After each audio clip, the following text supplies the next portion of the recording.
Power B episode number 5.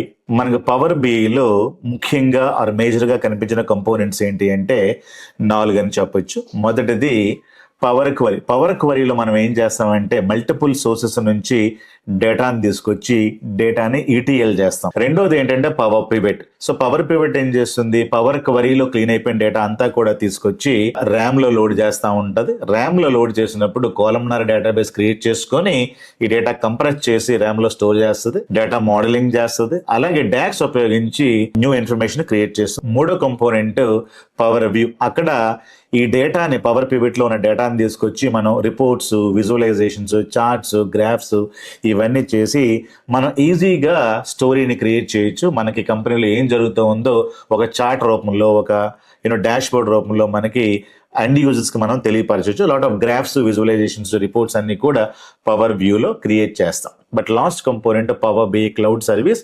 మనం చేసిన dash board కానీ రిపోర్ట్ కానీ ఒక డెవలపర్ తన ల్యాప్టాప్లో పెట్టుకుని ఉంచుకున్నాడు అనుకోండి, అది అతను ఒక్కడికే కనబడుతుంది కదా. రిపోర్ట్స్ అన్ని కూడా ఆన్లైన్లో పెడితే ప్రపంచం అంతా చూడగలుగుతుంది. సో పవర్ బి రిపోర్ట్స్ మనం కంప్యూటర్లో, డెస్క్టాప్లో చేసేసి అక్కడి నుంచి మనం ఆన్లైన్లో క్లౌడ్లోకి పెడదాం. అక్కడే app.powerbi.com అని ఒక యూఆర్ఎల్తో మన రిపోర్ట్స్ అన్ని కూడా ఆన్లైన్లో క్లౌడ్లో పెడదాం. దాన్ని ఏమంటామంటే Power B cloud service. So ప్రపంచం అంతా రిపోర్ట్స్ని ఎట్లా చూస్తుందంటే వాళ్ళు app.powerbi.comలోకి వచ్చి మీరు చేసిన రిపోర్ట్స్ని చూడగలుగుతారు. ఈ 4 కంపోనెంట్లు పవర్ బిలో మనం ఎక్కువగా ఉపయోగిస్తూ ఉంటాం.